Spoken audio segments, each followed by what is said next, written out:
कहानी ईमानदार लकड़हारा। सुंदर नगर राज्य में एक बहुत मेहनती लकड़हारा रहता था जो लकड़ियां बेचकर अपने परिवार का गुजारा चलाता था। वह हर रोज एक पास के जंगल में एक नदी के पास लकड़ी काटने जाता था। एक दिन वह लकड़हारा नदी किनारे पेड़ के ऊपर चढ़कर लकड़ी काट रहा था कि अचानक उसकी कुल्हाड़ी नीचे बह रही नदी में जा गिरी। इस पर वह लकड़हारा बहुत परेशान हुआ और वहीं पेड़ से नीचे आकर नदी के किनारे बैठकर जोर जोर से रोने लगा। वह बेचारा लकड़हारा वहीं नदी के पास किनारे पर बैठकर कहने लगा, हे भगवान, मेरा पूरा परिवार मेरे इस रोजगार के ऊपर आश्रित है और मैं तो कुल्हाड़ी से ही पेड़ की लकड़ियां काटकर अपना घर चलाता था। अब मैं लकड़ियां कैसे काटूंगा और मेरे घर का गुजारा कैसे चलेगा। वह लगातार रो रहा था और कह रहा था, हे प्रभु, अब मैं क्या करूंगा। मैं तो रोज यहाँ जंगल से लकड़ियाँ काट कर ले जाता था और उन लकड़ियों से जो पैसे मिलते उनसे अपने बच्चों का पेट पालता था। अब मेरे बच्चों का पेट कैसे भरेगा। ये सब बातें उस नदी में विराजमान जल देवी सुन रही थीं। उस किसान को परेशान देख जल देवी को दया आ गई और वह वहाँ रो रहे लकड़हारे के सामने पानी में प्रकट हो गई। जल देवी उससे कहने लगी, मनुष्य, तुम रो क्यों रहे हो। अपने सामने प्रकट हुई जल देवी को देखकर पहले तो लकड़हारा हैरान रह गया, लेकिन फिर खुद को संभालते हुए देवी से रोते हुए बोला, हे देवी, मैं यहाँ पेड़ पर चढ़कर लकड़ियाँ काट रहा था कि अचानक मेरी कुल्हाड़ी हाथों से फिसलकर इस नदी में गिर गई है। मेरी वह कुल्हाड़ी जो मेरा बहुत बड़ा सहारा थी, उससे मैं रोज लकड़ी काटता था और उन लकड़ियों को बेचकर मैं अपने परिवार का पेट पालता था। अब मेरे परिवार का क्या होगा, यही सोचकर मुझे बहुत चिंता हो रही है। ये कहकर वह अपना सिर पकड़कर बैठ गया। उसकी सारी बात सुनकर जल देवी लकड़हारे से बड़े ही प्रेम से बोली, हे मनुष्य, तुम परेशान ना हो, मैं अभी तुम्हारी कुल्हाड़ी लाकर तुम्हें दे देती हूँ। ये कहते हुए जल देवी ने एक नदी में एक डुबकी लगाई और अपने हाथ में एक सोने की कुल्हाड़ी लेकर प्रकट हुई।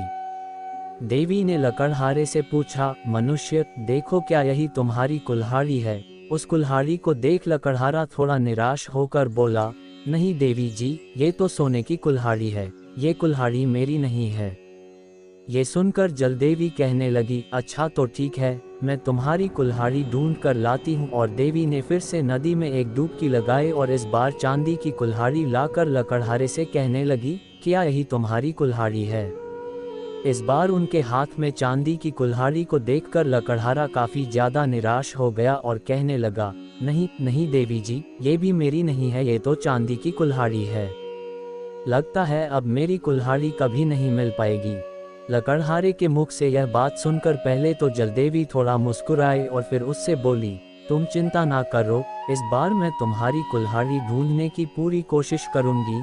ये कहकर देवी ने फिर से नदी में डुबकी लगाई और इस बार वह लोहे की कुल्हाड़ी लेकर वापस आई और लकड़हारे से कहने लगी, देखो मनुष्य, क्या यही तुम्हारी कुल्हाड़ी है। जलदेवी के हाथों में उस कुल्हाड़ी को देखकर लकड़हारा खुश हो गया और कहने लगा, हाँ हाँ देवी जी, यही मेरी कुल्हाड़ी है, और खुशी खुशी उस कुल्हाड़ी को लेने के लिए तैयार हो गया। निर्धनता और मुसीबत से घिरे लकड़हारे की यह ईमानदारी देख जलदेवी को बहुत ही प्रसन्नता हुई और वह उससे कहने लगी, हे मनुष्य, तुम बहुत ही ईमानदार हो और मैं तुम पर बहुत ही प्रसन्न हूँ, इसलिए तुम अपनी कुल्हाड़ी के साथ साथ ये दोनों सोने और चांदी की कुल्हाड़ी भी लेकर जा सकते हो। ये सुनकर लकड़हारा बहुत खुश हुआ और उसने जलदेवी को बार बार धन्यवाद दिया और खुशी खुशी उन तीनों कुल्हाड़ियों को अपने घर ले गया। सोने और चांदी की दोनों कुल्हाड़ियों को बेचकर लकड़हारे की निर्धनता भी दूर हो गई, जिससे उसके दोस्त उससे पूछने लगे कि यह सब कैसे हुआ, उसके पास इतना धन कैसे और कहां से आ गया। उनके बार बार पूछने पर लकड़हारे ने अपने दोस्तों को बताया कि उसकी कुल्हाड़ी नदी में गिर गई थी। तो नदी की जलदेवी ने उसे उसकी कुल्हाड़ी के साथ साथ सोने और चांदी की कुल्हाड़ियां भी दे। उसकी बात सुनकर उसके दोस्त बहुत ही खुश हुए, लेकिन उसमें एक दोस्त जो कि बहुत ही ईर्ष्यालु था, वह मन ही मन परेशान हो गया। अपने दोस्त से जलदेवी द्वारा दी गई सोने और चांदी की कुल्हाड़ियों के बारे में सोचकर वह भी वैसी ही कुल्हाड़ियां पाने की सोचने लगा और उसका मन लालच से भर उठा। रात में उसे नींद भी नहीं आई, क्योंकि वह तो बस सुबह होते ही जंगल में जाने की सोच रहा था। अगले दिन लकड़हारे का वह ईर्ष्यालु दोस्त जंगल में नदी किनारे उसी पेड़ पर गया। जहां से उसके दोस्त की कुल्हाड़ी नदी में गिरी थी और वह उस पेड़ पर जाकर लकड़ियां काटने लगा और कुछ समय बाद जानबूझकर उसने लकड़ियां काटते काटते अपनी कुल्हाड़ी को नदी में डाल दिया और फिर पेड़ से नीचे आकर जोर जोर से रोने लगा।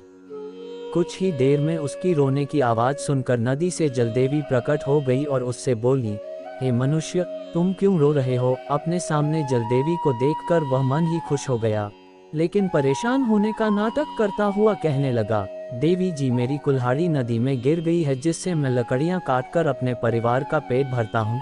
अब मेरे परिवार का क्या होगा, ये सोच सोच कर मैं रो रहा हूँ। जलदेवी का हृदय बहुत कोमल था, उसे परेशान देखकर उन्हें दया आ गई, लेकिन फिर भी उन्होंने पहले वाले लकड़हारे की तरह ही इसकी भी परीक्षा लेने की सोची और वह उससे बोली, मैं अभी तुम्हारी कुल्हाड़ी लेकर आती हूँ। देवी ने नदी में डुबकी लगाई और फिर कुछ ही पलों में वह एक सोने की कुल्हाड़ी लेकर उस किसान से पूछने लगी, मनुष्य, जरा ध्यान से देखो, क्या यही तुम्हारी कुल्हाड़ी है? जलदेवी के हाथ में सोने की कुल्हाड़ी को देखकर वह बहुत खुश हो गया, लेकिन सोचने लगा, मेरे मित्र को तो देवी ने कई कुल्हाड़ियाँ दी थी, लेकिन मेरे लिए यह एक ही लाई है, इसे ही ले लेता हूँ, इन्हें क्या पता कि मेरी कुल्हाड़ी कौन सी थी। मन में लालच से भरा हुआ वह जलदेवी से बोला, हाँ हाँ देवी जी, यही मेरी कुल्हाड़ी है। उसके मुंह से ये सुनते ही जलदेवी को बहुत ही गुस्सा आया और वह नदी के बीच में जाकर कहने लगी, मनुष्य, तुम तो बहुत ही लालची हो, ये तो तुम्हारी कुल्हाड़ी नहीं है, फिर भी तुमने लालच में सोने की कुल्हाड़ी को देखकर मुझसे ये कहा कि यह तुम्हारी कुल्हाड़ी है। जलदेवी की बात सुनकर लकड़हारे का वह लालची दोस्त बहुत ही शर्मिंदा हो उठा। अब उसे कुछ समझ नहीं आ रहा था कि वह देवी को क्या कहे। जलदेवी बड़े गुस्से में आगे बोली, तुम्हारे इस लालच की अब यही सजा है कि तुम्हें मैं कोई कुल्हाड़ी नहीं दूंगी, जाओ तुम ऐसे ही अपने घर वापस जाओ। और इतना कहकर वह नदी में अंतर्ध्यान हो जाती हैं। अपने लालच के प्रदर्शन से शर्मिंदा वह मनुष्य भी अपने हाल पर पछताता हुआ और अपनी भी कुल्हाड़ी को खोकर वापस अपने घर को लौट जाता है। इस कहानी से हमें ये सीख मिलती है कि हमें कभी भी लालच नहीं करना चाहिए और हमेशा सही और सच का ही साथ देना चाहिए, जैसे उस लकड़हारे ने लालच नहीं किया और पूरी ईमानदारी से अपनी लोहे की कुल्हाड़ी के आगे सोने व चांदी की कुल्हाड़ी को भी मंजूर नहीं किया। ईमानदार लकड़हारा पर आधारित अक्सर पूछे जाने वाले प्रश्न। प्रश्न 1, लकड़हारा लकड़ी काटने कहाँ जाया करता था? प्रश्न 2, लकड़हारा नदी के किनारे बैठकर जोर जोर से क्यों रो रहा था? प्रश्न 3, लकड़हारे को अपनी कुल्हाड़ी वापस कैसे मिली? प्रश्न 4, लकड़हारे के ईर्ष्यालु दोस्त ने सोने की कुल्हाड़ी पाने के लिए क्या किया? प्रश्न 5, हमें इस कहानी से क्या शिक्षा मिलती है?